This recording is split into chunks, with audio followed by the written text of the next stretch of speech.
It's day 6 of the hostage standoff. 12 feet underground in Midland City, Alabama, a madman is holding a hostage a 5-year-old boy with autism named Ethan. The bunker they're in is wired with explosives. Above ground, the nation's attention has been captured by the events in this small, close-knit community. We do begin this evening with that standoff playing out in a small town in Alabama, which on this day is taking a moment to mourn its own. Bus driver Charles Poland is laid to rest. With profound sorrow and regret, we mourn the death of Charles. A hero to his community, but to his wife, so much more. He was my best friend, my sweetheart. He loved us kids. Down in the bunker, Dykes is growing more and more belligerent as he begins to suspect the negotiators won't give him what he wants. In these recordings exclusively obtained by ABC News, he begins to rant at negotiators. By the end of this day, there's going to be a determination as to just exactly what the hell is going to take place. You just go ahead and send some mother down that goddamn funnel up there to their death. The 65-year-old decorated vet is angry at the government and disdainful of the police. You're scared. You know goddamn well I'm smarter than most of you people. You know goddamn well I have the knowledge, I have the experience, I have the ability, and I have the balls to show just how corrupt this goddamn system is. His rants have little logic, but he wants his story told. A story he believes will spark anarchy. You know goddamn well that what I say when I go public is going to create chaos, going to create riots. All of this people are going to be standing up to this mother dictatorial, incompetent, self-righteous bunch of sorry bastards in government. And if that sorry son of a bitch above you doesn't respond to me by 5:30 this afternoon, then by God, I will not be talking to you no more. As they begin day 6, the nation holds its breath. Still no rescue. And the danger to Ethan is increasing with every second. Law enforcement's secret eye in the bunker reveals a dangerous man on the brink. He was handling the weapons and the bomb inside the bunker on a more frequent basis. We knew that Jim Dykes had begun to rehearse. He had begun to prepare.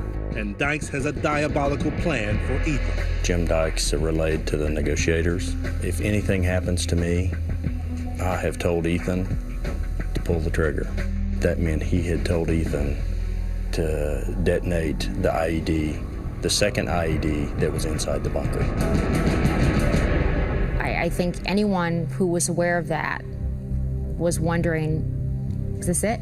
Right now, this moment, is this it? But police have a plan of their own. They've been practicing a rescue in this mock bunker nearby, and they're preparing for the worst. Why? Ethan is becoming attached to Dykes. Ethan is perhaps attaching in a genuinely affectionate way to the offender, which is a problem, because we don't want him to run in the wrong direction if there's an assault. The final decision of what to do would involve a gut check moment with the FBI director. Ron Hoskell, who heads the FBI's criminal division back in Washington, has been consulting with officers on the scene and regularly briefing FBI Director Mueller and Attorney General Eric Holder.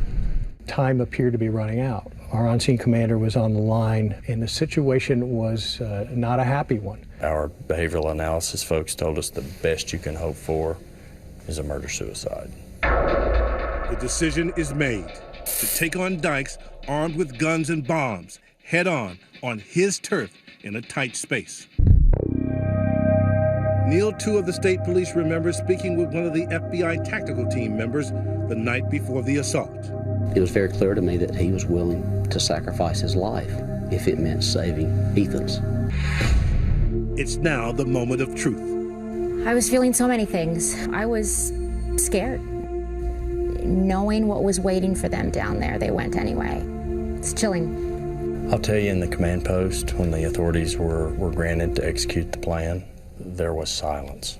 The bunker is finally breached, and with that, Dykes began to make good on his threats, detonating the bomb in the PVC pipe. Smoke begins pouring out of the bunker entrance, only 3 feet in diameter. The 5-member tactical team descends into darkness. They immediately received gunfire from Mr. Dykes. I understand there was a IED inside the bunker as well? Yes, sir. He was in the process of trying to detonate it. So we're talking about seconds. Literally meant everything. Absolutely. It's all over in 2 minutes. Then, silence. And it seemed like an eternity. Quiet. I think we were all praying. I vividly remember looking at Kevin and saying, "You've got to tell me the child's okay." The next radio traffic that we heard was the child's crying. As a parent, that's a thumbs up. That is a thumbs up. If he's crying, he's breathing. Dykes is shot and killed in the confrontation. Ethan and the agents were okay, remarkably sustaining no major injuries. Do you guys believe in miracles? I believe it's by the grace of God. But with all the joy and relief, the thoughts of the team that helped save the life of one child turned to the man who gave his life to save them all, Charles Poland. How proud are you of him? Very, very proud. If I had him now, probably wouldn't let him go for a good long time. Greater love has no man than this, that a man lay down his life for his friends.